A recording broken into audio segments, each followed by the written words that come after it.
Bueno, les deseamos buenas tardes a todos. Mi nombre es Milena Liani, en nombre del posgrado de la Facultad de Derecho en la Universidad Católica Andrés Bello, le doy la más cordial bienvenida a esta clase abierta de la materia Nuevas formas de organización empresarial en la especialización Derecho del Trabajo de esta universidad, impartida por el profesor Jair de Freitas, en la que tendremos a un invitado internacional, el profesor Mario Garmendia, de la Universidad de la República de Uruguay, para conversar sobre inteligencia artificial y vigencia del derecho del trabajo, bajo la moderación del profesor César Carballo. El profesor Mario Garmendia es doctor en Derecho y Ciencias Sociales por la Facultad de Derecho de la Universidad de la República de Uruguay, magíster en Derecho del Trabajo y de la Seguridad Social, Facultad de Derecho de la Universidad de la República de Uruguay. Es docente de Derecho del Trabajo y de la Seguridad Social en la Facultad de Derecho de esa universidad, de la República de Montevideo y del Centro Latinoamericano de Economía Humana en Punta del Este, Uruguay, decano de la Facultad de Derecho de esa universidad. Es autor y coautor de varios libros, ha dictado clases y conferencias en Argentina, Brasil, Colombia, Chile, España, Paraguay, Perú y Uruguay. Por su lado, el profesor de la materia, profesor Jair de Freitas, abogado, mención cum laude de esta casa de estudios. Es además licenciado en Relaciones Industriales de la misma universidad. Es también especialista en Derecho del Trabajo, mención summa cum laude de esta Universidad Católica Andrés Bello, doctorando en Ciencias, socio director del Labrador y profesor de la UCAP. Y el profesor César Carballo, moderador de este evento, es abogado egresado de la Universidad Católica Andrés Bello, especialista en Derecho del Trabajo y doctor de esta misma universidad. Ha realizado cursos bajo el auspicio de la Organización Internacional del Trabajo, actual director del Instituto de Investigaciones Jurídicas de esta casa de estudios. Además, se desempeña como jefe del Departamento de Derecho Social y jefe de cátedra de varias asignaturas de Derecho del Trabajo. Es individuo de número, ocupando el sillón 29 de la Academia de Ciencias Políticas y Sociales de nuestro país. Ha sido profesor invitado a diversas universidades nacionales e internacionales, autor y coordinador de diversas publicaciones en materia de derecho del trabajo, conferencista en eventos nacionales e internacionales. Quisiera resaltar que este evento se enmarca dentro de un objetivo estratégico para la universidad que es fundamental: la internacionalización de sus actividades. Especialmente esta iniciativa responde al programa de internacionalización en casa, el cual busca enriquecer nuestro currículum mediante la incorporación de perspectivas globales y la preparación de nuestros estudiantes para desenvolverse exitosamente en contextos internacionales y multiculturales. En ese sentido, la participación de profesores visitantes como hoy nos permite abordar metodologías de enseñanza y aprendizaje que fomentan el análisis comparado de situaciones locales e internacionales. No, sin más preámbulos, quedamos inaugurada esta clase abierta y cedemos la palabra a nuestro moderador y querido profesor César Carvalho. Gracias, querida Milena. Muy breve. Lo primero es reiterarle al profesor Mario Garmendia, querido amigo Mario Garmendia, haber aceptado esta invitación. Desde el primer momento lo hizo con entusiasmo, de tal manera que nos honra tenerte aquí en tu casa en Caracas, la Universidad Católica Andrés Bello. En particular, estamos muy interesados en oírte disertar sobre esta materia que es de tanto interés, de un interés global. Creo que ningún sistema jurídico puede ocultarse a los impactos de la inteligencia artificial y las nuevas tecnologías. El derecho del trabajo, que normalmente vive de crisis en crisis, ahora también tiene que afrontar y revisarse sus principios frente a estos desafíos.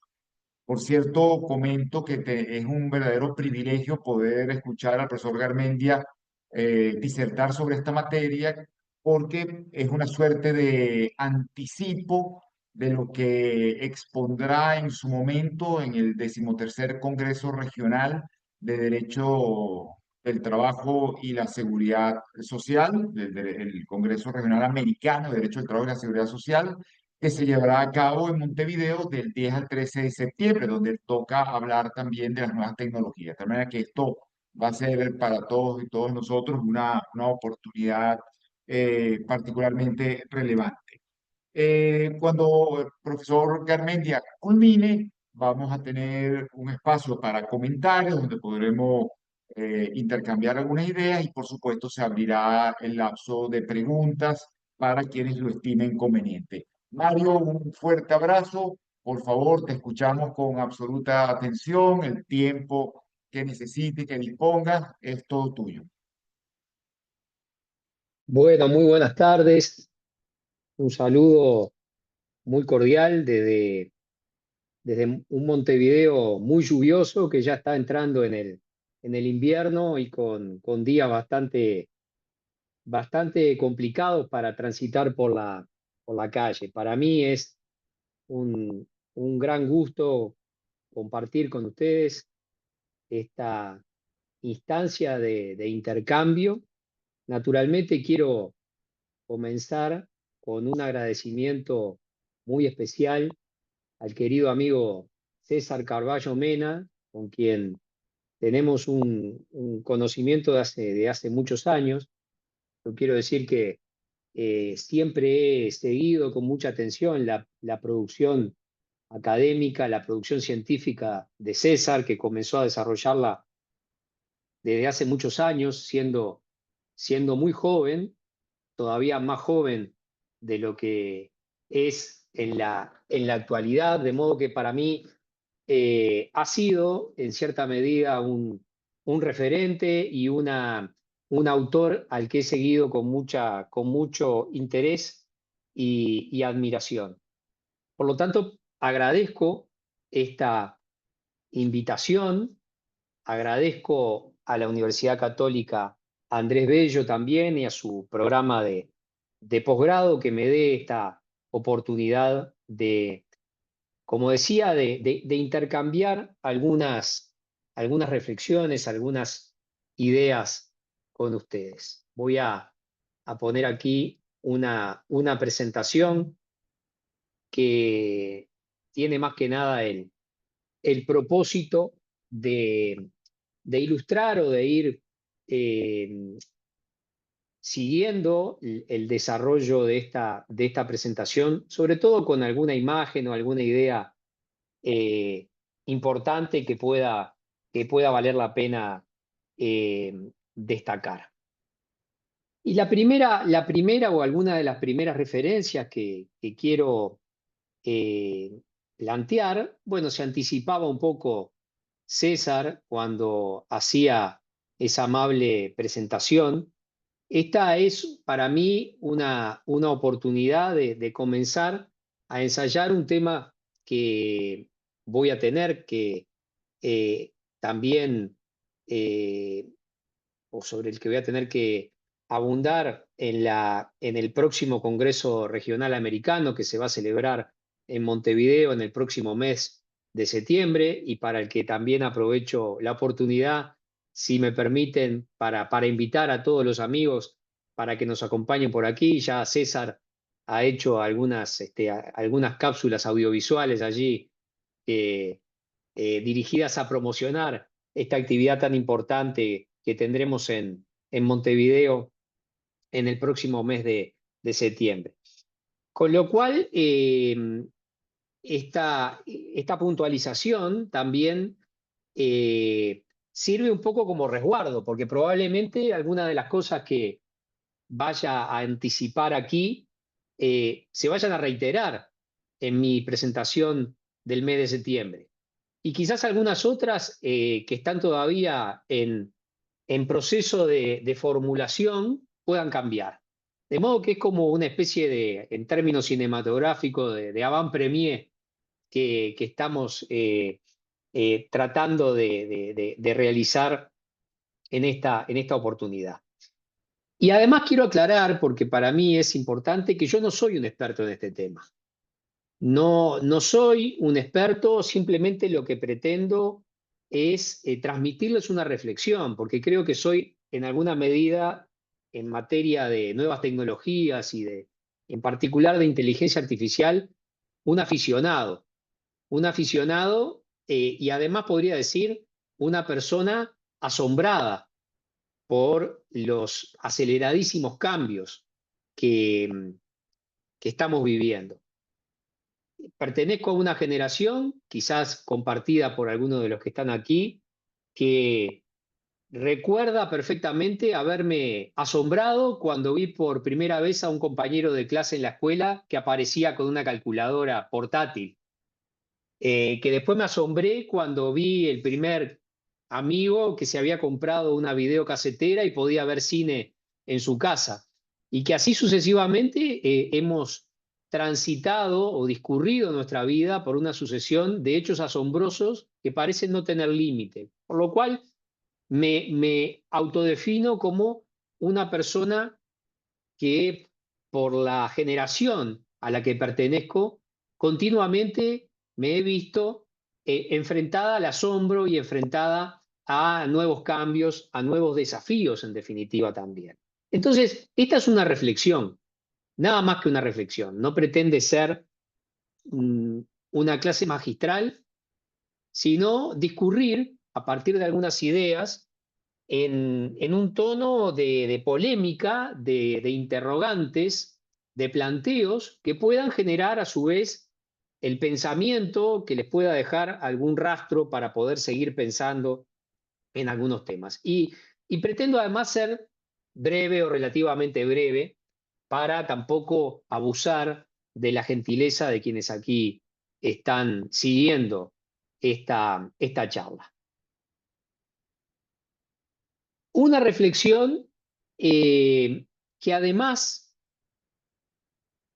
como se plantea a propósito de la vigencia del derecho del trabajo, necesariamente debe ser realizada o debe ser encarada a partir de una clave fundamentalmente evolutiva. Porque para comprender el sentido, para comprender la función del derecho del trabajo, se hace indispensable conocer su historia. Y por eso me pareció apropiado poner ese título principal que hace referencia a dos elementos materiales que han significado o han dado origen a la legislación industrial y que hoy nos ponen o nos enfrentan frente al desafío o nos interpelan acerca de la vigencia de esta respuesta que históricamente la civilización ha dado para enfrentar esa nueva forma de trabajo, ese trabajo industrial. Entonces allí aparece la figura del telar mecánico, y finalmente contrastándolo con nuestra realidad actual, la inteligencia artificial. Y sobre esos dos elementos se plantea esa reflexión sobre la vigencia, la actualidad del derecho del trabajo. Entonces, comenzando con algunas ideas básicas, algunas ideas fundamentales. En general se emplea esa expresión revolución industrial para referir a una serie de transformaciones radicales que desde fines del siglo XVIII comenzaron a producirse como resultado de la aplicación práctica de diversos inventos que transformaron profundamente la energía, las comunicaciones, la construcción y los métodos de producción en general. A veces se discute si corresponde hablar de varias revoluciones industriales o si en cambio se trata de un único proceso extendido en el tiempo, aunque jalonado por distintas fases, cada una de ellas impulsada por eventos de gran impacto. En cualquier caso, la denominada primera fase o revolución industrial, algunos llaman 1.0, suele situarse a finales del siglo XVIII y principios del siglo XIX, con la consolidación de la producción mecanizada gracias a la aplicación industrial de la máquina de vapor. Este avance, la máquina de vapor, transformó especialmente la industria textil, ahí aparece precisamente la figura del telar mecánico, y tuvo hitos fundamentales que permitieron, por ejemplo, el desarrollo del ferrocarril, que es uno de los íconos fundamentales de esta primera parte de esta primera fase de la revolución industrial, un símbolo de la época, el ferrocarril. La segunda fase, o revolución industrial 2.0, se ubica en la última mitad del siglo XIX y principios del siglo XX. Y se desarrolla a impulso de la electricidad, del acero y de la producción en masa.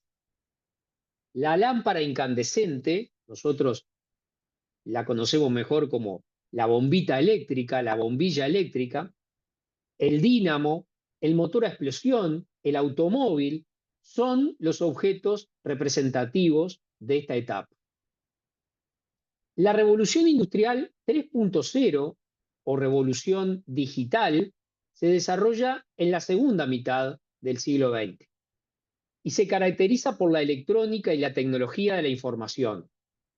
La computadora personal, los teléfonos móviles, los dispositivos de almacenamiento masivo de información e Internet son los símbolos de esta tercera fase. Y con la expresión cuarta revolución industrial, cuya paternidad está disputada, pero que a menudo se atribuye a Klaus Schwab, el fundador del Foro Económico Mundial, que escribe este libro, que precisamente lleva ese título, La Cuarta Revolución Industrial,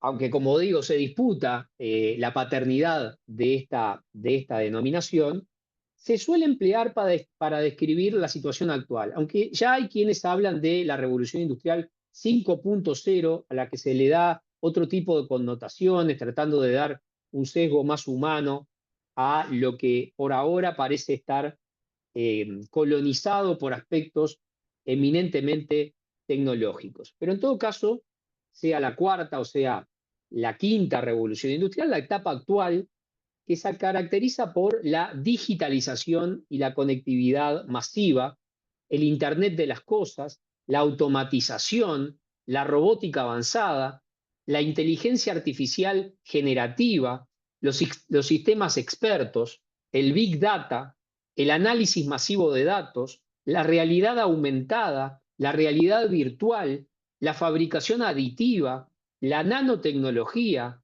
y, en definitiva, la convergencia de múltiples tecnologías a las que se califica habitualmente como disruptivas.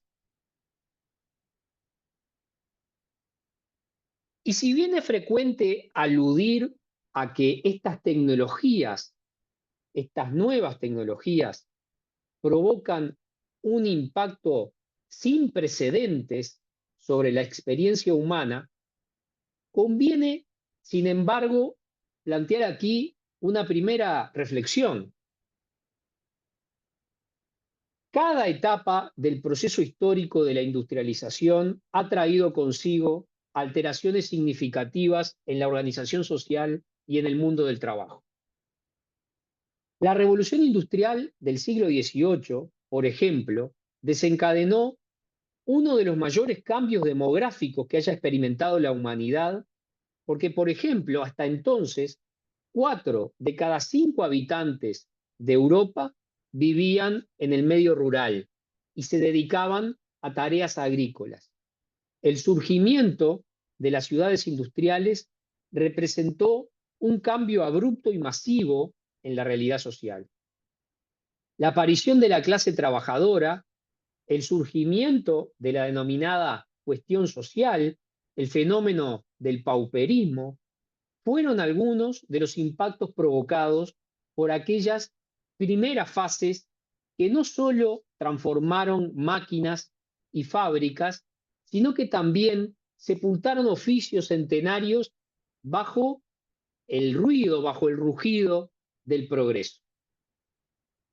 Eric Hobsbawm, este historiador tan renombrado, en esta obra que titula La Era de la Revolución, en la que analiza, estudia el periodo comprendido entre 1789 y 1848, inicia su introducción haciendo una referencia que nos da la pauta de los enormes cambios que trajo consigo esta época. Y lo hace aludiendo a una serie de palabras, presten atención, palabras que surgen o adquieren el sentido actual en esta época a la que él analiza, la era de la revolución, reitero, 1789-1848. Y fíjense qué palabras menciona Hobsbawm. Entre ellas están, dice, industria, industrial, fábrica, clase media, clase trabajadora, capitalismo y socialismo. Lo mismo podemos decir de aristocracia y de ferrocarril, de liberal y conservador como términos políticos, de nacionalismo, científico, ingeniero, proletariado y crisis, utilitario y estadística, sociología y otros muchos nombres de ciencias modernos, periodismo e ideología, fueron acuñados o adoptados en dicha época. Y lo mismo, huelga y depauperación. Imaginar un mundo, dice Hobsbawm, imaginar el mundo moderno sin estas palabras, es decir, sin las cosas y conceptos a los que dan nombre, es medir la profundidad de la revolución producida entre 1789 y 1848, que supuso la mayor transformación en la historia humana desde los remotos tiempos en que los hombres inventaron la agricultura y la metalurgia, la escritura, la ciudad y el Estado. De este modo, cada avance tecnológico escribió su propia tragedia. Detrás del camino, detrás de la estela que dejaron la producción fabril, quedaron en cada fase de la revolución industrial pueblos fantasmas, talleres cerrados y hasta el eco de protestas ludistas que no tuvieron, en definitiva, un lugar en el que ser escuchadas. Entonces, es importante, en primer lugar, reflexionar acerca de esta cuestión que a veces se nos pone por delante cuando se nos dice, bueno, el mundo que viene es un mundo que trae transformaciones absolutamente nuevas, sin precedentes. Esta es una situación que la humanidad ha tenido que enfrentar reiteradamente en todas las fases de la revolución industrial. En segundo lugar, veamos un poco qué significa la inteligencia artificial. ¿Qué es la inteligencia artificial? Aquí traigo a colación la importancia que tiene definir los conceptos. Un pensador y filósofo fundamental del pensamiento uruguayo de principios del siglo pasado, del siglo XX, Carlos Vaz Ferreira, enfatizaba la importancia de definir los conceptos empleando una imagen que resulta muy ilustrativa, muy gráfica. Decía, del mismo modo que los cirujanos no emprenden una operación sin desinfectar previamente todos los útiles que se proponen usar, nadie debería empezar un raciocinio sin haber dejado de antemano todas las palabras que va a emplear completamente asépticas de equívocos. Por eso, aunque no se pretenda aquí ofrecer una definición en profundidad de inteligencia artificial, sí resulta necesario reconocer que estamos ante un término cargado de ambigüedad, objeto de intensos debates y además de intensas y profundas controversias que exceden en mucho el plano técnico. Porque intentar fijar una definición cerrada de inteligencia artificial puede ser tan estéril como pretender encapsular o definir conceptos como justicia, salud o amistad. Sabemos que son fundamentales, reconocemos cuando están en juego, pero sus contornos se resisten a todo intento de reduccionismo.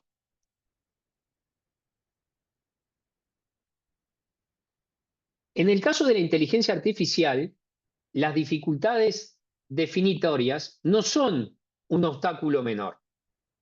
Desde hace décadas se ensayan las fórmulas más diversas. Hay centenares de definiciones o de ensayos de definiciones de inteligencia artificial.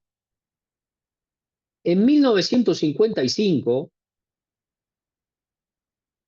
unos universitarios norteamericanos, McCarthy, Minsky, Rochester y Shannon, emplearon por primera vez la expresión inteligencia artificial 1955.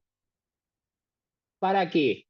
Para proponer a su universidad lo que iba a ser una investigación de verano, precisamente sobre inteligencia artificial. Y acá está la nota que le dirigen a las autoridades de la Universidad de Dartmouth. El resultado de la investigación, que felizmente la universidad les aprobó, el proyecto que estaba presentado ese día, ese 2 de septiembre de 1955, el resultado de la investigación se presentó al año siguiente y con ello se inauguró el estudio del tema, la inteligencia artificial, a tal punto que la universidad, como era digno o como correspondía, condigno a este carácter pionero de la iniciativa, colocó una placa que reconoce la paternidad de esta idea a estos universitarios que, como digo, plantearon este proyecto como un proyecto de verano. En esa investigación, o en el resultado de esa investigación, se define la inteligencia artificial de esta manera. El problema de la inteligencia artificial es el de hacer que una máquina se comporte de manera que se llamaría inteligente si un humano se comportara así. Esta definición la elige otro pensador actual, muy renombrado, un filósofo italiano, Luciano Floridi, que elijo esta obra que precisamente se titula La ética de la inteligencia artificial. Luciano Floridi tiene varias obras sobre el tema de la inteligencia artificial. Esta es una muy destacada. Dice Floridi que esta definición del año 1955-1956 es una aproximación funcional y contrafáctica de alguna manera, porque dice, bueno, es que una máquina actúa de tal manera que calificaríamos como inteligente si fuera ese el comportamiento de un ser humano. Entonces, aquí aparece un concepto interesante, porque la definición traslada el foco desde el pensamiento a la acción, al comportamiento. No interesa si la máquina piensa ni cómo lo hace, sino si actúa de modo que su conducta, si fuera desarrollada por un ser humano, merecería el calificativo de inteligente. Dice Floridi que decir que la máquina es inteligente y de alguna manera cuestiona la utilización de la denominación inteligencia artificial, decir que una máquina puede llegar a ser inteligente sería como decir que un río es inteligente porque va transitando la corriente de agua por los lugares que le permiten continuar discurriendo. El río no es inteligente en sí mismo, sino que consigue un resultado que puede ser considerado en términos de resultado final exitoso. Entonces, lo que define la inteligencia artificial no es una supuesta conciencia ni una voluntad autónoma, sino su capacidad para ejecutar tareas con éxito, en condiciones y plazos que igualan o superan los resultados alcanzables por la inteligencia humana. O sea que, en suma, se trata de prestarle atención a lo que hace, pero no a lo que es. Y aquí creo que hay una definición o una idea muy interesante y muy importante para que nos sirve como punto de partida para después abordar o analizar la relación que existe entre la inteligencia artificial y el trabajo humano. Reitero, no importa lo que, no importa lo que es, sino lo que hace, el resultado.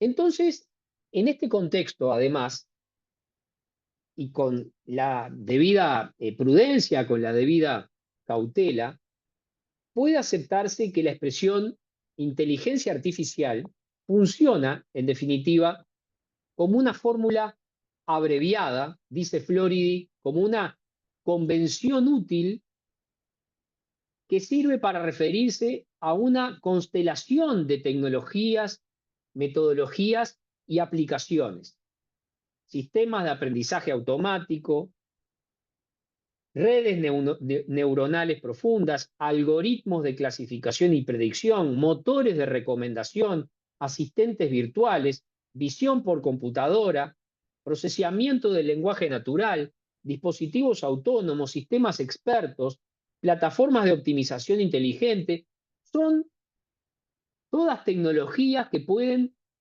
ingresar dentro de esa expresión que Floridi dice es una convención útil que congrega distintas tecnologías que comparten ciertos rasgos, aunque no necesariamente una esencia común. Y aunque sus fronteras sean difusas, los efectos que estas tecnologías producen son bien reales. Y desde ese lugar, el lugar de sus efectos, de sus impactos tangibles, conviene comenzar a interrogar cuáles son sus implicancias sobre el trabajo humano. La inteligencia artificial, englobando todas estas tecnologías, metodologías y aplicaciones, están cada vez más presentes, cada vez más intensamente presentes en la vida humana y especialmente en el mundo del trabajo. Y sus intervenciones son variadas, son dinámicas y a veces sutiles, a veces imperceptibles. Y para facilitar la presentación de cómo estas tecnologías repercuten en la actividad laboral, puede ser útil proponer una clasificación que no pretende para nada ser totalizadora, pero que puede ayudar a identificar con mayor claridad las virtudes y los riesgos que se hacen presentes. Una primera forma de interacción entre esta inteligencia artificial, esta convención útil que acapara, que congrega, que reúne esta constelación de tecnologías, es apreciarla como accesorio operativo del trabajo humano. Es una manifestación de esa relación, de esa interacción, muy extendida, muy visible, en la que estas tecnologías se incorporan como un soporte que amplifica, agiliza, refina el trabajo humano, sin desplazarlo. Por ejemplo, en la medicina, la inteligencia artificial pone a disposición sistemas que analizan grandes volúmenes de datos clínicos para asistir a los médicos en el diagnóstico de enfermedades y en la planificación de tratamientos personalizados. Y la inteligencia artificial ha alcanzado niveles asombrosos de precisión, por ejemplo, en la detección de anomalías en radiografías, en resonancias magnéticas, en tomografías, en todo lo que se denomina la imagenología, la eh, utilización de la inteligencia artificial viene funcionando de manera fantástica como un apoyo a la labor diagnóstica de especialistas humanos. También en la industria manufacturera, ahí en la pantalla tenemos un ejemplo, los llamados robots colaborativos o cobots, robots colaborativos, se utilizan para tareas de ensamblaje y de precisión, coordinados por seres humanos para obtener una producción eficiente y sin defectos. En la logística, la inteligencia artificial optimiza la gestión de inventarios y la distribución de productos. En la atención al cliente, los asistentes virtuales que apoyan a los empleados humanos proporcionando respuestas rápidas a consultas frecuentes y facilitando la resolución de problemas. Son esas respuestas que recibimos muchas veces cuando hacemos consultas y al toque nos responden, no sabemos exactamente si nos está respondiendo César Carballo o quién nos está respondiendo, qué es lo que nos responde, pero nos da una respuesta que a veces resulta satisfactoria. En general resulta satisfactoria. Estos ejemplos ilustran una forma de integración en la que la inteligencia artificial no desplaza al trabajador, sino que lo complementa. Una segunda interacción entre la inteligencia artificial y el trabajo es un poco más, diría, en cierta medida preocupante. Es la inteligencia artificial utilizada como instrumento para la gestión y adopción de decisiones patronales. La inteligencia artificial pone a disposición de los empleadores herramientas para la toma de decisiones en múltiples facetas del trabajo, desde la selección de personal hasta la adjudicación de turnos y la determinación de remuneraciones. Los algoritmos, los sistemas automatizados, permiten analizar grandes volúmenes de datos, optimizar procesos y reducir costos. Uno de los usos más extendidos de la inteligencia artificial en esta materia es, por ejemplo, la automatización de los procesos de selección de personal mediante el uso de algoritmos para filtrar candidatos. También se aplica el seguimiento, la inteligencia artificial, para el seguimiento y control de la actividad de los trabajadores, permitiendo una gestión automatizada de la productividad. Por ejemplo, hay aplicaciones que registran las pulsaciones de las teclas del teclado de la computadora, los movimientos del mouse, el tiempo de inactividad para evaluar la productividad de los trabajadores. Amazon utiliza sistemas de seguimiento para evaluar el tiempo dedicado a cada tarea con el objeto de optimizar la distribución del trabajo en sus centros logísticos. Bueno, las plataformas de transporte como Uber, Deliveroo, emplean la geolocalización para monitorear rutas y ajustar la asignación de pedidos. Pero además, estas herramientas también se utilizan para adoptar decisiones sobre aspectos esenciales de la relación de trabajo, como ascensos, retribuciones y hasta despidos. Algunos algoritmos que utilizan grandes corporaciones analizan datos de desempeño histórico para sugerir promociones o asignar roles de liderazgo. Mediante la inteligencia artificial es posible analizar interacciones en las plataformas digitales para identificar patrones de productividad, ajustar tarifas, atribuir o retasear tareas u otorgar incentivos o sanciones. Pero esta modalidad de interacción entre la inteligencia artificial y el trabajo o la gestión del trabajo presenta una serie de riesgos bastante importantes.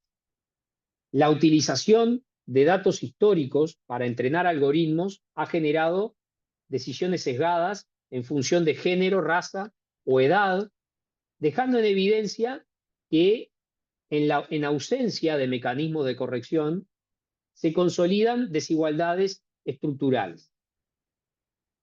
Hay ejemplos que se mencionan muy habitualmente en los que algunos sistemas utilizados para seleccionar personal aplicaban sesgos o han aplicado sesgos discriminatorios. Por ejemplo, uno muy mencionado es el desarrollado por Amazon en 2018 para evaluar centenares de currículums de postulantes para trabajar, que analizaba grandes volúmenes de datos históricos para anticipar, para predecir las mayores probabilidades de éxito de un postulante. Y al analizar esa cantidad de datos, aprendió, incorporó datos históricos que penalizaban términos como mujer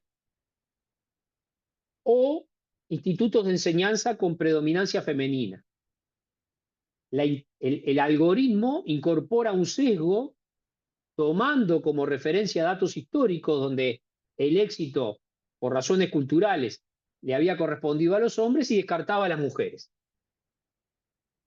Otra herramienta para seleccionar personal le solicitaba a los postulantes que grabasen videos respondiendo ciertas preguntas, como el video este que yo hoy mencionaba, nos grabó César. Le daban un video para que responda preguntas y envíe el resultado de su participación. Y la inteligencia artificial evaluaba expresiones faciales, tonos de voz, lenguaje corporal, empleo de palabras claves, y lo comparaba con un perfil ideal basado en datos históricos de los empleados exitosos, naturalmente. Y lo que demostraba es que terminaba favoreciendo a los candidatos que se ajustan a determinados patrones históricos y perpetuaba sesgos de género, raza, discapacidad o hasta de acentos al hablar.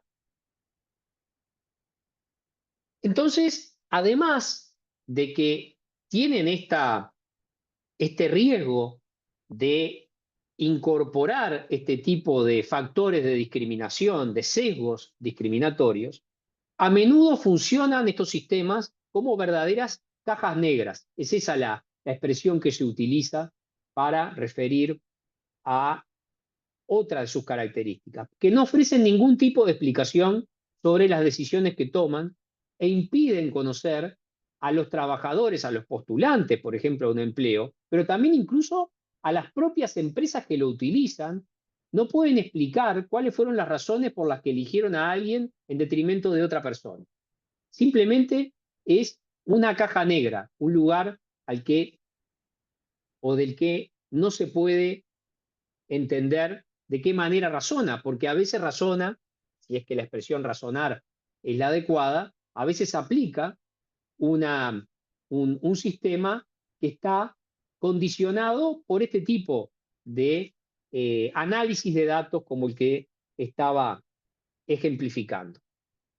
Y de este modo, por ejemplo, los algoritmos que utilizan las plataformas digitales de transporte, por ejemplo, reducen el pago o las oportunidades de trabajo, o excluyen o dan de baja a trabajadores basándose en ciertas métricas. Por ejemplo, cancelaciones de viajes, calificaciones de los clientes, tiempos de respuesta, sin considerar muchas veces que las calificaciones pueden ser subjetivas o injustas y sin tener en cuenta contextos, por ejemplo, como el tráfico, problemas técnicos, comportamiento abusivo de los pasajeros o situaciones en que el trabajador debe atender emergencias familiares o personales. Pero los algoritmos también han decidido despidos, muchas veces despidos masivos, aplicando criterios discriminatorios o que son claramente injustificados y sin ningún tipo de verificación o control humano. Por ejemplo, aplicando criterios de edad. Había que despedir a los trabajadores mayores de tal edad y indiscriminadamente todos resultaban barridos por la decisión del algoritmo. Otra interacción entre el trabajo humano y la inteligencia artificial es el trabajo humano como accesorio o herramienta de la inteligencia artificial. Algo que a veces se identifica con esa expresión en inglés, human in the loop. Es frecuente que trabajadores humanos sean puestos al servicio de los sistemas de inteligencia artificial. Porque es muchas veces indispensable la intervención humana para validar, supervisar o corregir los procesos algorítmicos. En muchos casos, la participación humana es fundamental, por ejemplo, para el entrenamiento de modelos. Un ejemplo es el etiquetado de imágenes para vehículos autónomos. Para que los algoritmos de reconocimiento de objetos puedan identificar señales de tráfico, peatones o ciclistas sin errores, antes millones de imágenes deben ser etiquetadas manualmente. Porque aparentemente la inteligencia artificial, los algoritmos, no saben distinguir lo que el ojo humano o la inteligencia humana puede distinguir. Por ejemplo, esas imágenes que ustedes tienen en la pantalla. Algunos son perritos y otros son unos bizcochos. La inteligencia artificial ve todo eso como si fuera lo mismo. Y es necesario que un ojo humano sepa distinguir dónde hay cada cosa. En el caso, por ejemplo, de los vehículos autónomos, tiene que distinguir para evitar confusiones críticas, como interpretar una sombra con un obstáculo. Pero también es indispensable la intervención humana, por ejemplo, para lo que se llama la moderación de contenidos en redes sociales. Ustedes vieron que las redes sociales a veces realizan una tarea de filtrado de contenidos ofensivos. Y aunque los sistemas de inteligencia artificial han avanzado en la detección de discursos de odio o de violencia, la intervención humana sigue siendo indispensable. Porque a veces un meme inofensivo, una imagen sarcástica, irónica, humorística, puede ser marcado erróneamente como contenido violento. Una ironía puede interpretarse como una amenaza. Y la revisión manual permite corregir esos falsos positivos y ajustar progresivamente los algoritmos. Los sistemas de recomendación en plataformas de streaming, por ejemplo, Spotify, Netflix, que cada tanto nos dice esto te debe gustar, esto te va a gustar, también necesitan una intervención humana, una supervisión humana. Esa relación con los seres humanos también a veces es necesaria en esos asistentes virtuales que hoy mencionábamos, los chatbots, que dependen del criterio humano para manejar consultas complejas.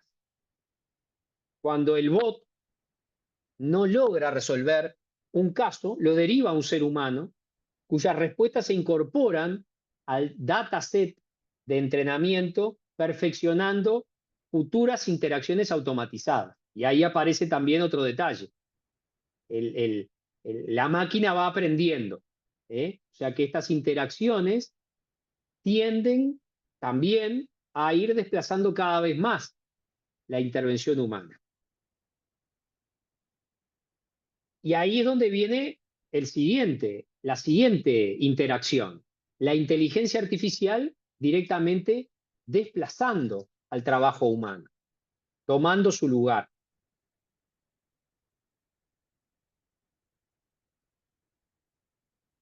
esta es sin duda una de las interacciones más espectaculares y preocupantes.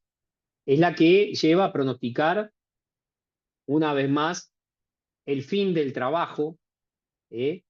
Búsquense otro tipo de actividades. Nadie va a poder vivir de su trabajo. Las profesiones tradicionales se terminan. Es lo que es el mensaje, la consigna que nos trae este desplazamiento del trabajo humano por la inteligencia artificial, que es un fenómeno claramente en expansión. Un informe producido en 2024 por la Federación Internacional de Robótica releva que en el mundo hoy hay casi 4.300.000 robots industriales. 4.300.000 robots industriales. Es una cifra que quizás no represente demasiado, pero sí empieza a tomar verdadera dimensión cuando conocemos el siguiente dato. En 2013, o sea, hace 12 años, había 3 millones menos de robots. Cada año se suman 500.000 robots a la industria manufacturera. Pero además, la tasa de robots por personas va creciendo, por personas trabajadoras, va creciendo año tras año. En el mundo, el año pasado, había 162 unidades, 162 robots por cada 10.000 trabajadores. 162 robots por cada 10.000 trabajadores. Pero en Corea del Sur, que es el país con mayor densidad de robots, hay 1.012 unidades por cada 10.000 empleados. O sea, el 10%, un poco más del 10% de la fuerza laboral, es difícil expresarlo de esta manera, pero de los recursos que se ponen en la producción industrial son robots. En Singapur hay 700, esa relación es de 770 robots por cada 10.000 personas. China tiene 470 unidades cada 10.000 personas. Y uno de los casos más emblemáticos en esta materia es, una vez más, Amazon, que incorpora continuamente nuevas generaciones de robots que tienen nombres: Proteus, Sparrow, Sequoia, Hércules, Titán, Robin, Cardinal, conforman una especie de ecosistema automatizado que permite que en los depósitos de Amazon se desplacen de manera autómata estos dispositivos, transportan carros de paquetes desde las áreas de almacenamiento hasta zonas de carga, utilizan sistemas de visión artificial para identificar, seleccionar y manipular artículos, preparan y empaquetan pedidos, reorganizan el inventario, transportan cargas pesadas y optimizan el uso del espacio dentro de los almacenes. Desde el año 2012 hasta la fecha, Amazon ha incorporado más de 750.000 robots a su red logística. Reitero, 750.000 robots. Y aunque existen estudios que destacan que la incorporación de robots en las operaciones logísticas puede crear nuevas categorías de empleo y mejorar la seguridad laboral, estos estudios en general, quiero decir, son financiados por Amazon. Es evidente que esta situación genera preocupación entre los trabajadores que observan con gran inquietud cómo las máquinas asumen funciones tradicionalmente humanas. La conducción autónoma está también, por ejemplo, revolucionando el transporte. Camiones autónomos capaces de operar sin intervención humana ya han recorrido más de 1,5 millones de kilómetros en pruebas en las que enfrentan los más diversos desafíos. Ya hemos visto también los taxímetros sin conductor que andan transitando por las calles de distintas ciudades. En una reciente conferencia anual de la empresa NVIDIA, que se realizó en California, se presentaron avances enormes en materia de robots con apariencia humana. Incluso se pronosticó que en un lustro es altamente probable que todos vayamos a tener un robot que nos va a asistir, lo que a su vez nos va a poner frente al desafío de cuál será el tratamiento jurídico que le vamos a dar a esas máquinas que van a ser semejantes a seres humanos, que a veces van a ser más cariñosos, más afectuosos que algunos seres humanos, con los que vamos a generar lazos afectivos y a los que probablemente no queramos tratar simplemente como cosas.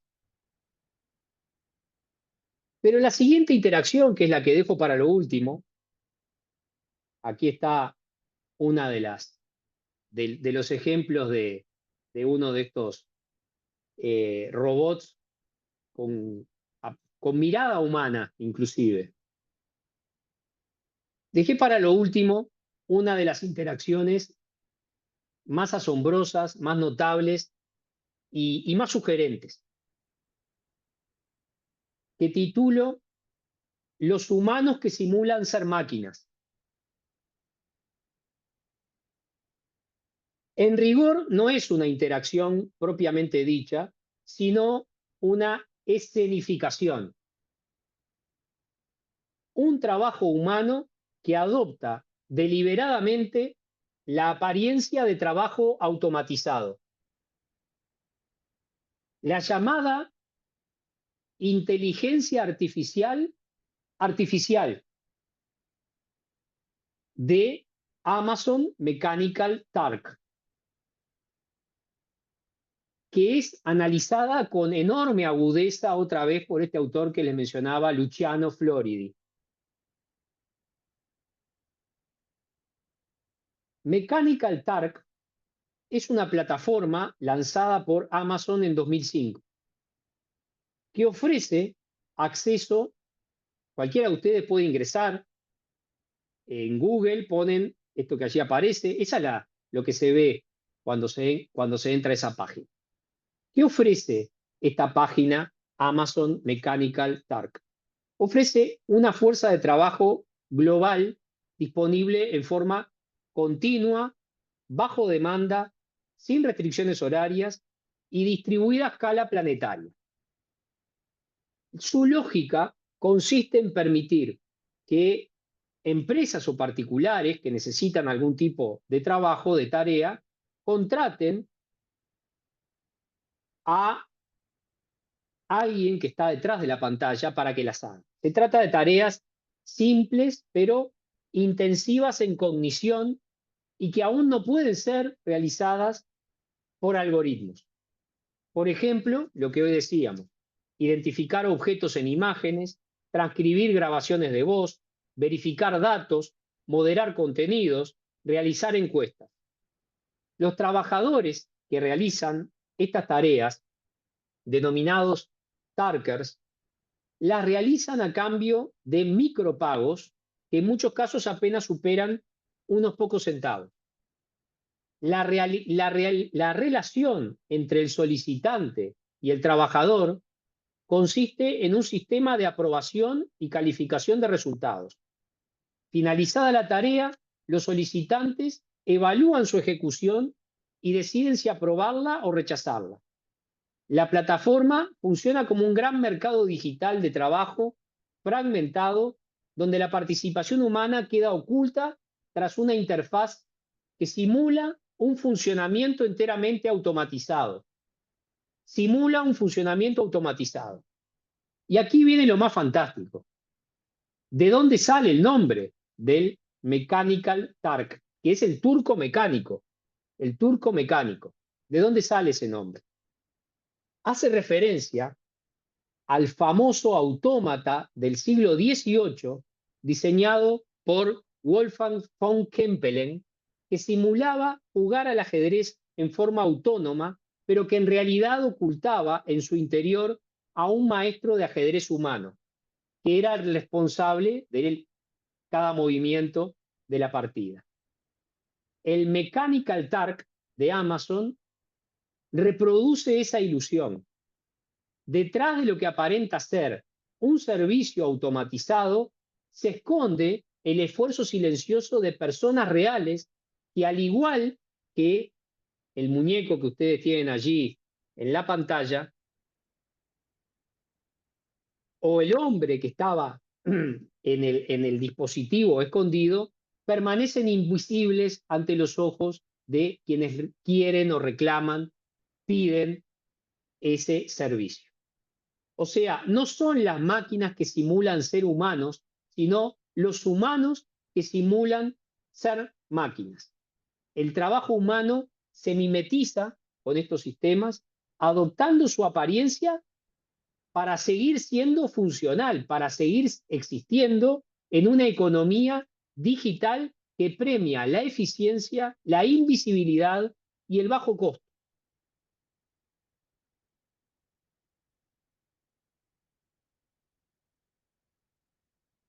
Entonces, después de ver estas distintas interacciones y tratando de avanzar más rápidamente para cumplir con mi promesa, que a esta altura ya estoy poniendo en riesgo de ser breve, vale la pena repasar rápidamente los desafíos que esta nueva realidad representa para el derecho del trabajo. Y aquí vale la pena remontarse a las primeras leyes laborales adoptadas por los estados europeos más industrializados, que de hecho fueron conocidas como las leyes de fábricas. Y esa referencia no fue simplemente nominal, sino que reflejaba una realidad de fondo, porque la fábrica era el entorno físico y social donde comenzaron a producirse las primeras preocupaciones regulatorias sobre el trabajo humano. La fábrica moldeó un determinado tipo de relación laboral. Una relación laboral entre un empleador individualizado y un trabajador que se comprometía a prestar una actividad específica en un espacio físico definido, durante una jornada determinada, bajo un determinado régimen de remuneración, proporcional al tiempo en el que estaba sometido a las órdenes del empleador. Y ese mismo modelo de organización fabril sirvió de base para el posterior reconocimiento de la negociación colectiva, de los sindicatos, del fenómeno de la huelga. De este modo, llevado, aquí está, las leyes de fábrica, llevado al lenguaje de la informática, podría decirse que la fábrica industrial fue un hardware para el que se diseñó para un determinado software, que fue la fábrica, se adaptó, algunos llaman a esto un software embebido, es un software, un sistema operativo diseñado para que funcione en un determinado entorno, que presenta la dificultad de que cuando se pretende trasladar a otro hardware, empieza a resultar difícil de correr, de aplicar, de desarrollar. Porque precisamente esa fábrica, que fue el hardware de aquel sistema operativo, de aquellas leyes de fábricas, hoy ha perdido o ha cambiado su forma de manera radical. La economía de plataformas, la inteligencia artificial, la automatización han dado lugar a formas de trabajo que ponen en tensión este sistema operativo que se diseñó para una realidad completamente distinta. Sin embargo, determinados principios fundamentales que en definitiva dieron origen a esta rama, todavía conservan su fuerza, si seguimos utilizando los términos informáticos, como una especie de código fuente de ese sistema operativo. Porque la legislación obrera, aquellas leyes de fábricas, nacieron como una respuesta frente a una situación de desigualdad generada por el capitalismo industrial. Fábricas, patrones, jornadas extenuantes, que hoy se manifiesta bajo modalidades diferentes. Perfiles algorítmicos, decisiones automatizadas, sesgos digitales, sistemas opacos de gestión. Pero la lógica sigue siendo la misma. Detrás de esa fachada, de ese barniz tecnológico, persiste una desigualdad en la distribución del poder en el mundo del trabajo. Muchos de los principios que inspiraron el surgimiento de aquella legislación, lejos de haber quedado obsoletos, se proyectan en el mundo actual con renovada potencia frente a los desafíos de la automatización. El núcleo ético que dio origen al derecho del trabajo, que reside en definitiva en la protección de la parte débil, debe ser reconfigurado para contemplar ahora la asimetría que se plantea entre quien trabaja y los algoritmos que regulan su acceso, su evaluación y su permanencia en el empleo. En un entorno donde a menudo se busca disolver la relación laboral tras la fachada de la autonomía o de la colaboración flexible, el principio de primacía de la realidad nos recuerda que no importa cómo se presenta formalmente el vínculo ni cómo sea rotulado por la empresa. Si existe subordinación económica, si existe dependencia funcional, si existe integración funcional, debe reconocerse la presencia de un estatuto jurídico correspondiente. Del principio de buena fe se proyecta la noción de la transparencia algorítmica, también como una exigencia ética y jurídica.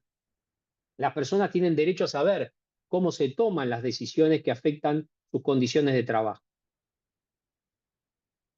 El principio de igualdad exige que se implementen mecanismos de auditoría y corrección de los sesgos que, por ejemplo, se aplican por los algoritmos en la selección de personal. En todo caso, esos principios parecen aún conservar su vigencia, pero la normativa todavía sigue siendo muy, muy retrasada o muy lenta frente a la vorágine de estos nuevos acontecimientos.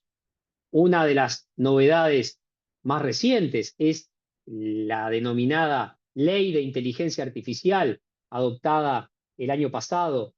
Es en realidad el reglamento 2024/1689, adoptado por el Parlamento Europeo y del Consejo de junio del 2024, que empezó a regir sobre fines del año pasado, en el mes de noviembre, que consagra una serie de parámetros. Esta es la primera norma que tiene carácter imperativo en materia de inteligencia artificial y adopta una serie de criterios que clasifican los niveles de riesgo que el empleo de la inteligencia artificial puede representar para la vida humana, varios de los cuales tienen que ver con el trabajo. A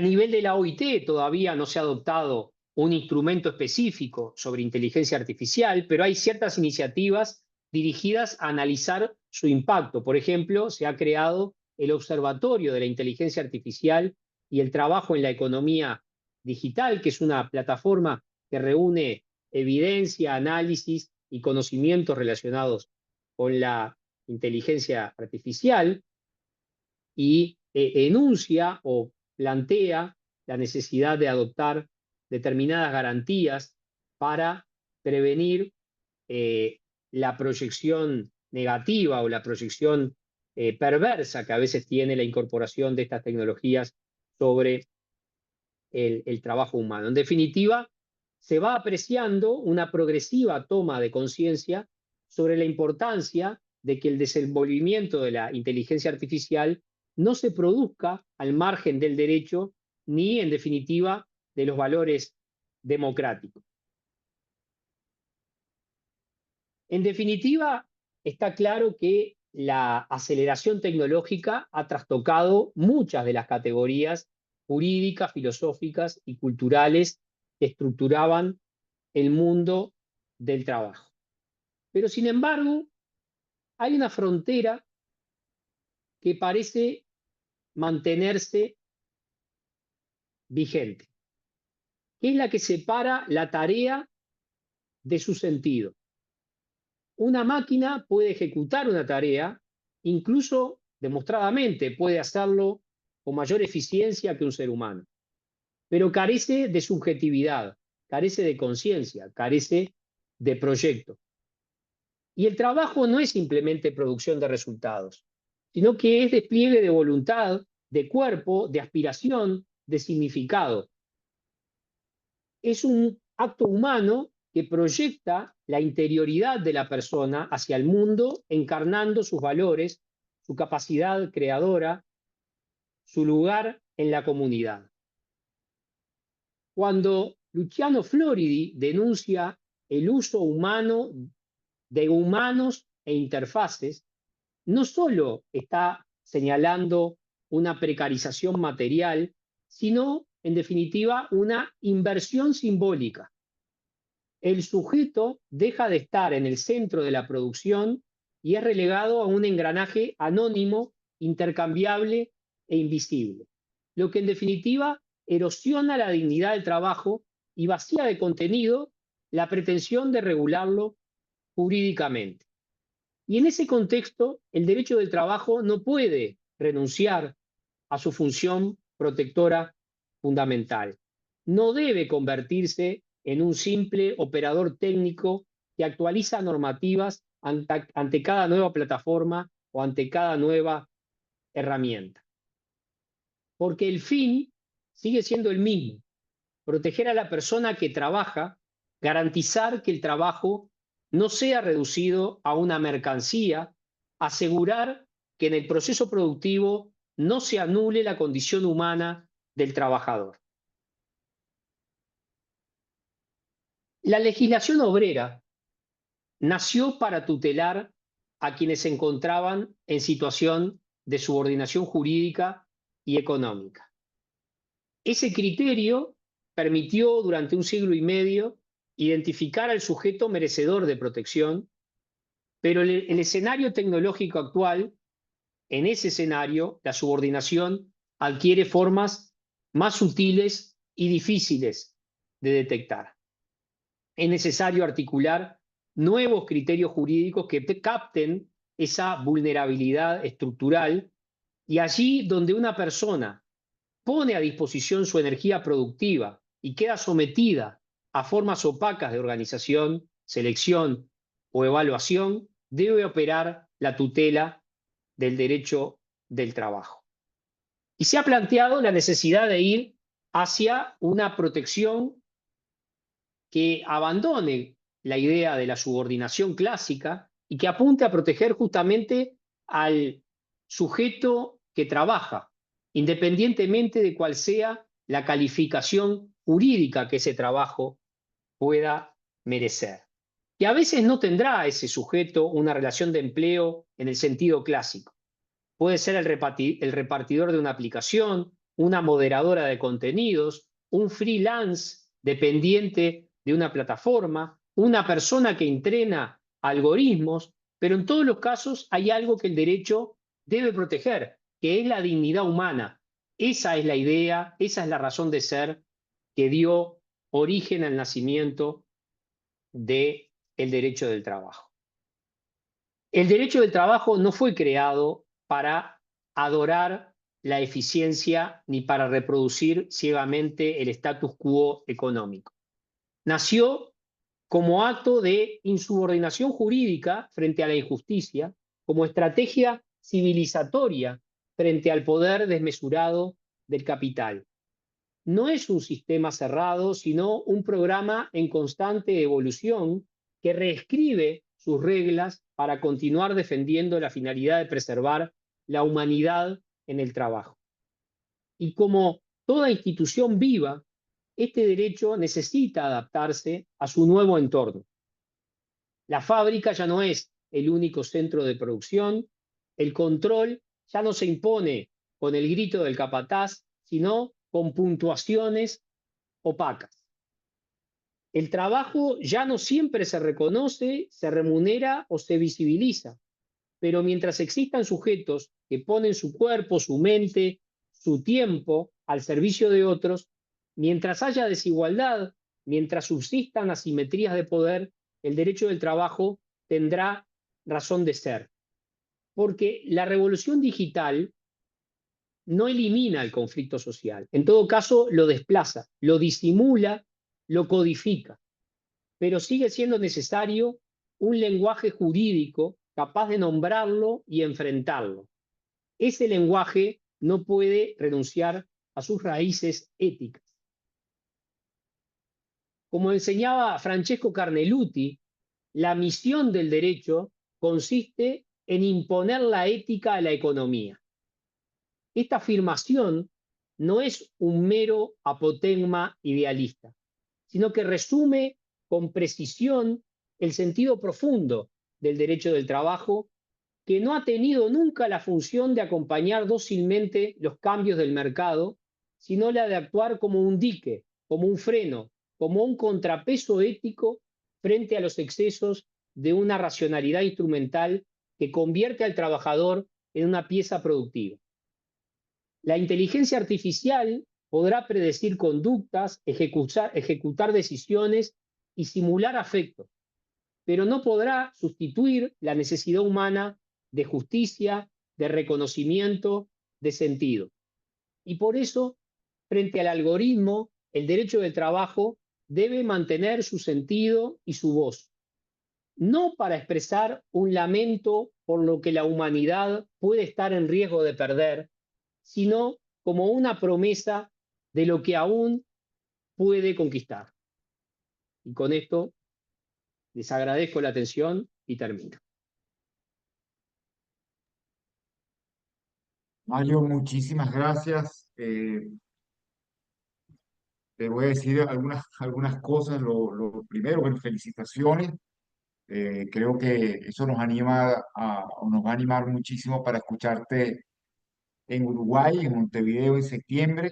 La verdad que quiero reconocerte algo y lo digo con toda la sinceridad, no es por amistad. Yo he estado en varias conferencias eh, sobre el tema de tecnología y en general he criticado que siento que se deambula sobre nociones tecnológicas a veces mal hilvanadas que al final de cuentas lo que generan es zozobra en quien lo escucha y muy poca eh, capacidad para utilizarlo como herramienta de análisis y de prospectiva dentro del orden jurídico, en nuestro caso el orden jurídico laboral.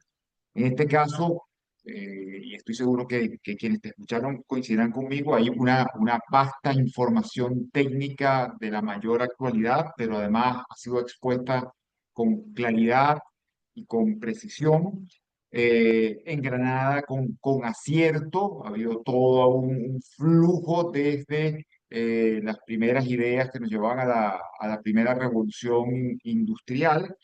Eh, Todo esto facilita la simplificación de un tema complejísimo.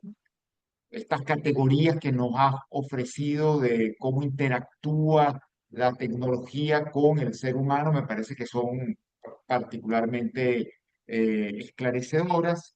Y finalmente, te felicito por la ejemplificación que fuiste utilizando como metodología que nos permitía concretizar, materializar esos conceptos abstractos en realidades que se están ya suscitando y donde encontramos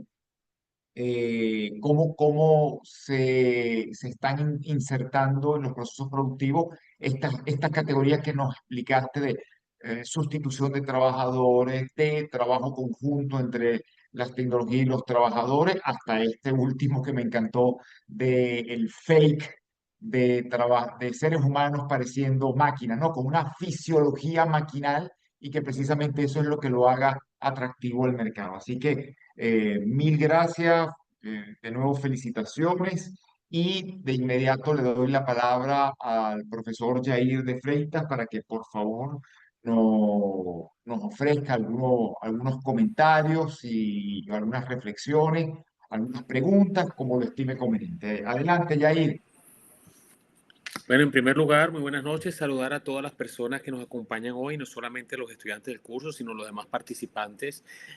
Celebrar la importante concurrencia hoy en este importante tema también. Agradecer a la Universidad Católica Andrés Bello por abrir estos espacios, a ti, César, desde la jefatura de departamento por proponer con tu iniciativa incorporar una excelente ponencia con la disertación del doctor Garmendia, a quien también le agradezco por obviamente compartir este espacio de diálogo riguroso y bueno, el compromiso profesional en torno a uno de los temas, y yo diría uno de los desafíos más trascendentales de nuestra época y que ha vivido históricamente el derecho de trabajo, como lo es el tema del impacto de la tecnología y el tema específico de la inteligencia artificial en el mundo del trabajo, ¿no?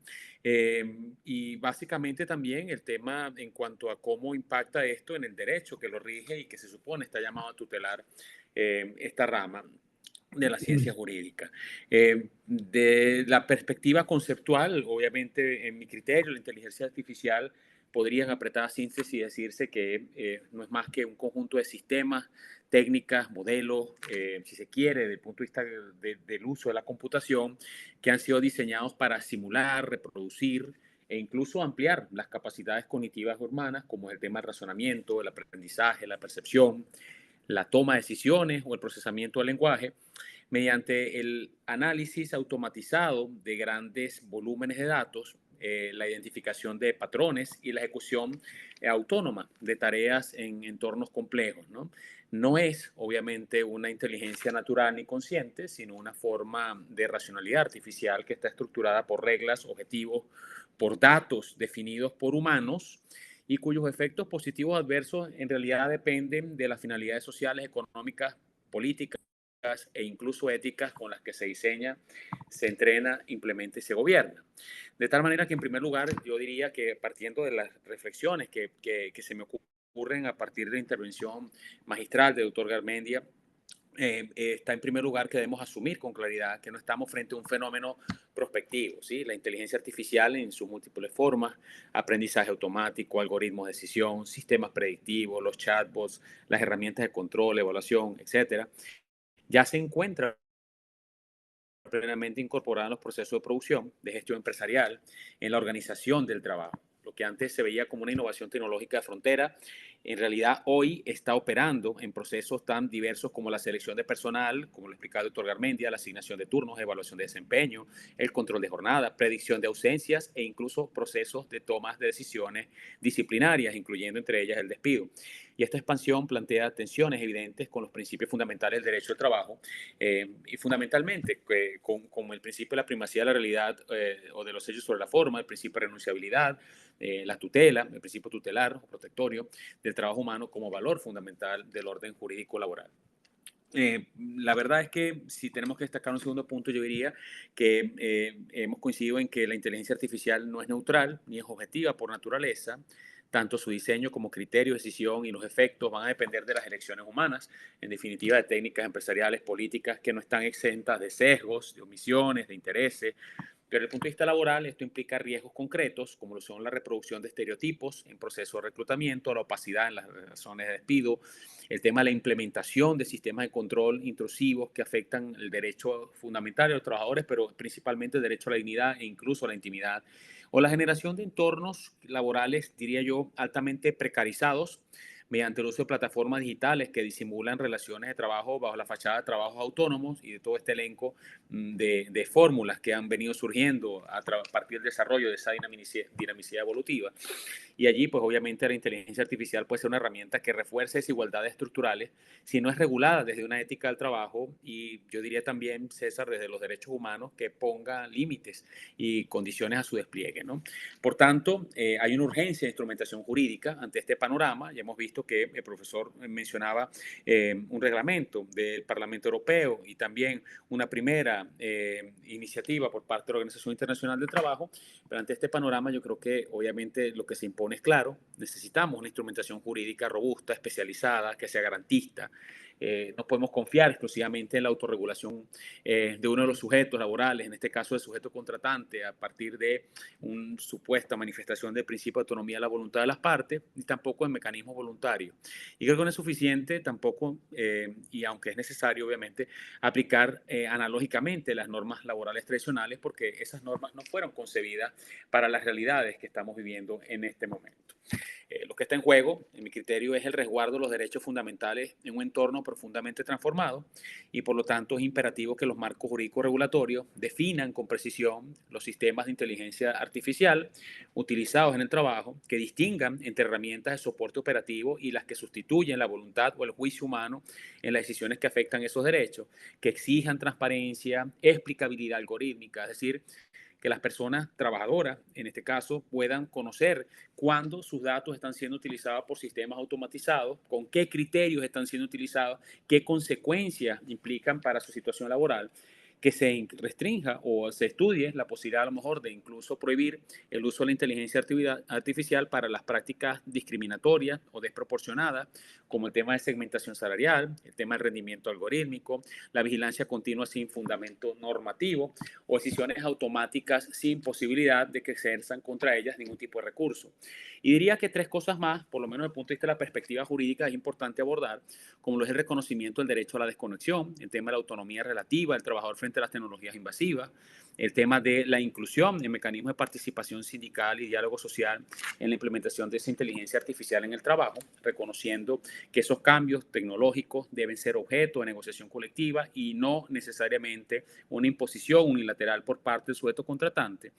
Y también el tema de que se generen capacidades estatales e institucionales para hacer toda una labor de fiscalización tecnológica a través de la formación continua y el tema de la inspección del trabajo, que es uno de los temas que se aborda, por cierto, un informe reciente por parte de la OIT, en el cual se propone el tema de lograr el tema del trabajo decente bajo el esquema del trabajo en las economías de plataforma. Yo creo que más allá del empleo se trata de preservar el trabajo humano. Es un desafío que en definitiva no se va a limitar a proteger el empleo solamente como un dato estadístico, como un marcador, sino también a preservar el valor del trabajo humano como actividad social, como actividad jurídica, como actividad ética. Y la automatización, si se conduce sin regulación y sin justicia social, en definitiva, puede conducir no creo que solamente a la pérdida de puestos de trabajo, sino a una desvalorización del sujeto, del trabajador, del prestador de servicio, convertido en objeto de básicamente un cálculo algorítmico. Y es por eso que de pronto los esfuerzos jurídicos deben orientarse no solo a regular los efectos adversos de esa inteligencia artificial hoy en desarrollo, sin ningún tipo de andamiaje jurídico, sino también a orientar un desarrollo hacia una mayor equidad, calidad de vida laboral, de bienestar social, lo que implica, de alguna manera, una mirada integral que articule el derecho al trabajo con otras ramas del derecho, como lo puede ser, además, el tema de la protección de los derechos fundamentales, el tema de la protección de los datos personales, el tema del trato, del derecho antidiscriminatorio, el derecho a la información, etc. Yo diría, ya en conclusión, que fundamentalmente el derecho al trabajo frente a esta nueva disyuntiva histórica, porque estamos en una etapa, creo yo, de deconstrucción del derecho al trabajo, para utilizar un término implementado por el maestro Antonio Ojeda Vilés, es una disyuntiva histórica donde el derecho laboral tiene que lograr reinvertirse, tiene que dar respuestas pertinentes, son desafíos importantes y se corre el riesgo de ser desplazado por dinámicas tecnológicas que van sin el contrapeso de la legalidad, bajo un esquema, como decía el profesor Garmendia, también de libertades y de respeto a la democracia.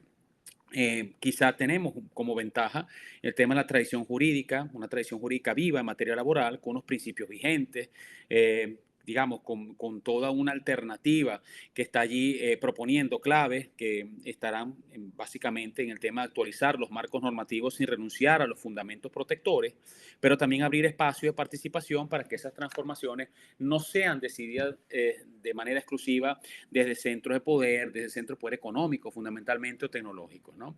De alguna forma, hay 4 ejes estratégicos que en definitiva se van a abrir en la era de la inteligencia artificial.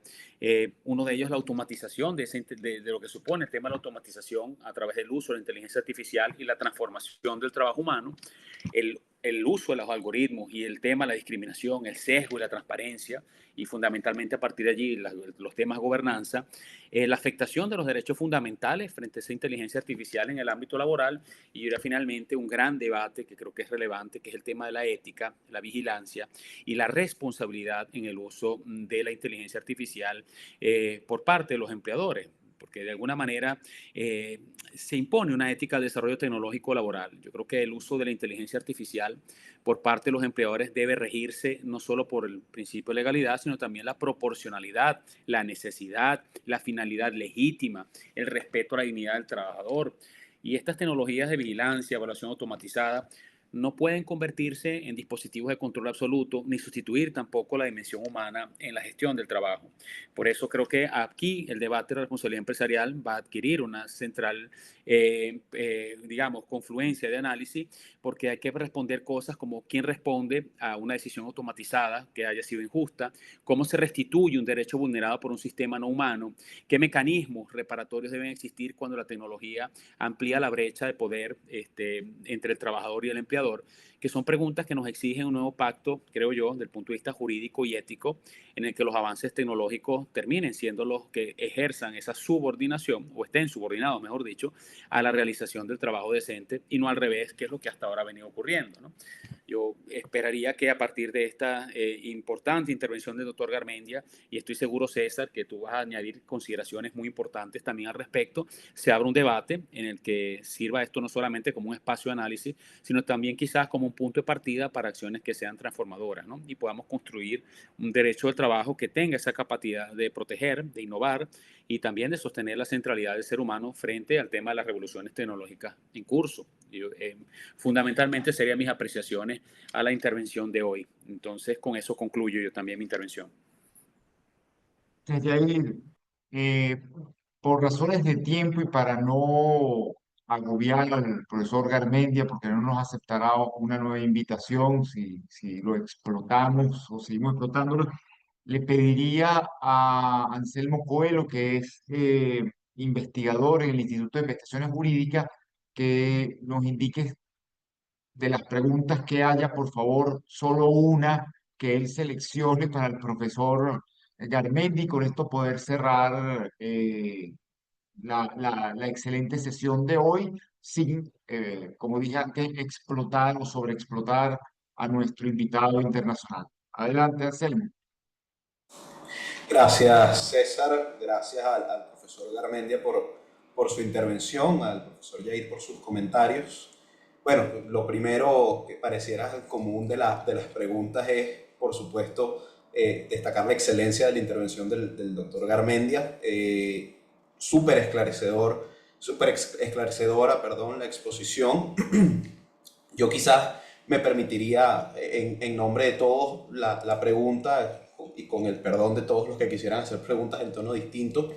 Profesor Yair apuntó un poco en ese sentido. Quisiera como, digamos, un comentario profundizando un poco más la idea. Este tema de la inteligencia artificial parece plantearse de nuevo retos cruciales, pero pareciera que la respuesta pasa por volver a los principios del derecho del trabajo y recordar la centralidad del principio protectorio, que sin lugar a dudas, pues como génesis, digamos, del derecho del trabajo, cumple un rol, digamos, de brújula para toda la normativa que se pudiera construir.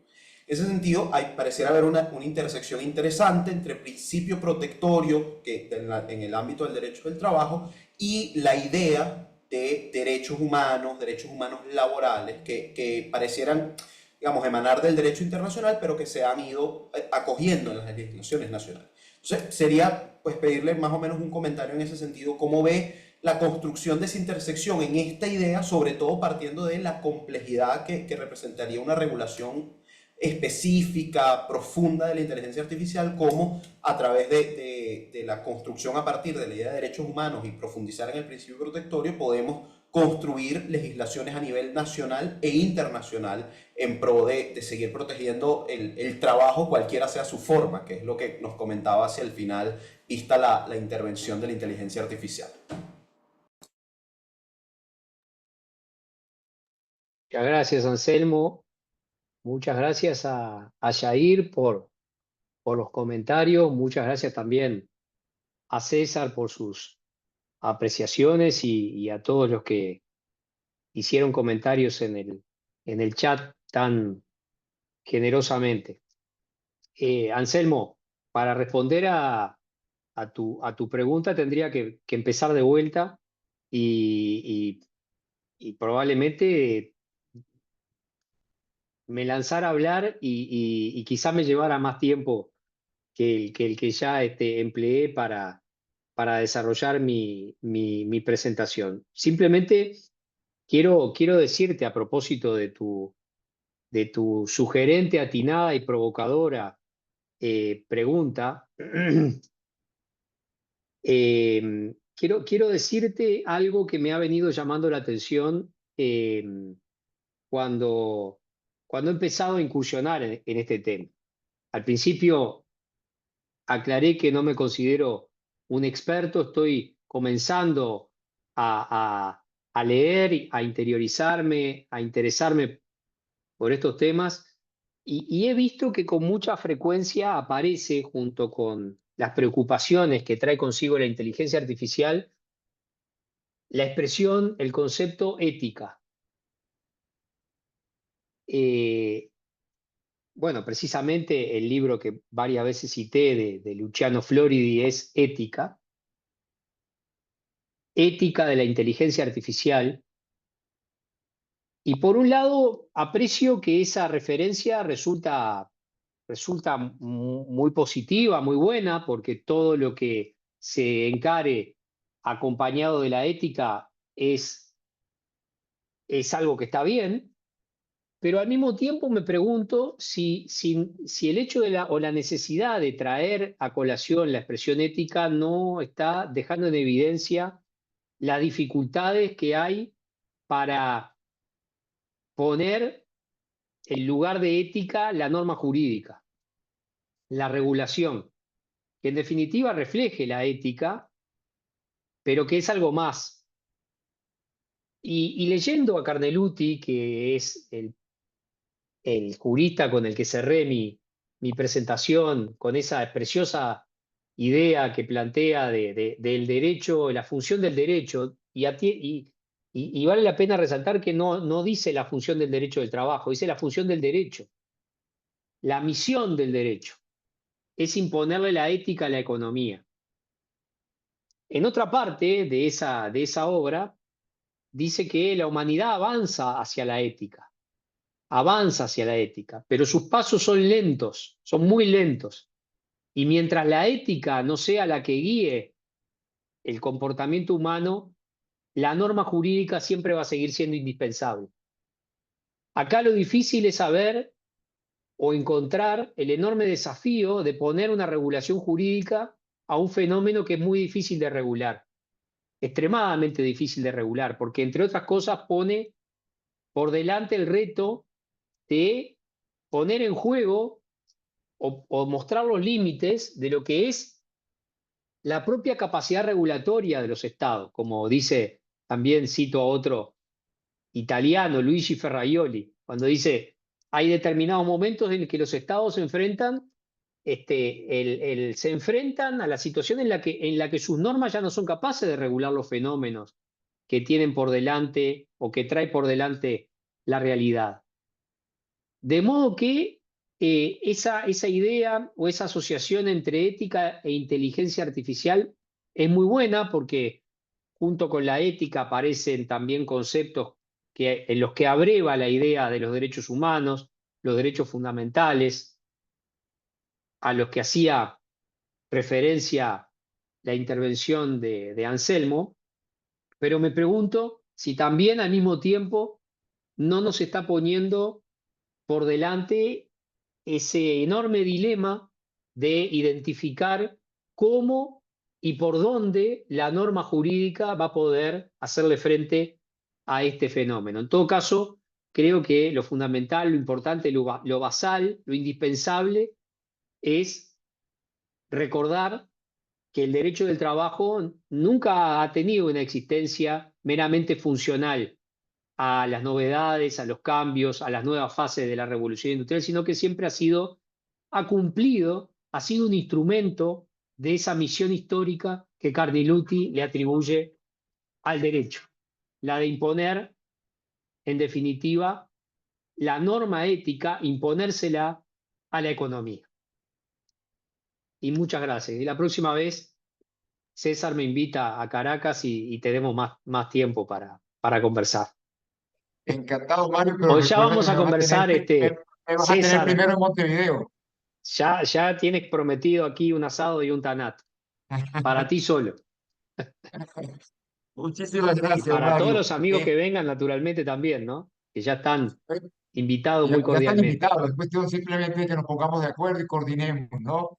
Mira, Exactamente. Mario, muchísimas gracias, de verdad que excelente conferencia, como decía Yair, esto da para otras tantas líneas de conversación. Quiero agradecer a todas las personas que se conectaron por allí. Saludo a Alfonso Balbuena, ex magistrado del Tribunal Supremo de Justicia, que lo veo conectado seguramente a altas horas de la noche allá en Europa. A los profesores Carlos Enrique, Rosana Medina, María Carolina Quevedo, Isaura Pacheco, a los amigos Alberto Valentín, Isaac Sapner y tantos otros que hemos podido compartir en aulas de clase. Mil gracias por estar presente. A Yair, por supuesto, por sus comentarios, a Anselmo por acompañarnos, ayudarnos y la pregunta. Y bueno, tomándole la palabra a Yair, vamos a ver qué extraemos de esta excelente conferencia para tener excusas y seguir conversando y seguir intercambiando ideas. Un fuerte abrazo a todos. Muy buenas noches. Pronto nos reencontramos. Hasta luego. Mil gracias. Hasta luego. Muchas gracias a ustedes.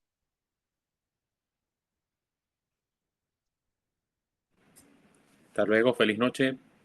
Hasta luego. Chao, Yair. Un abrazo.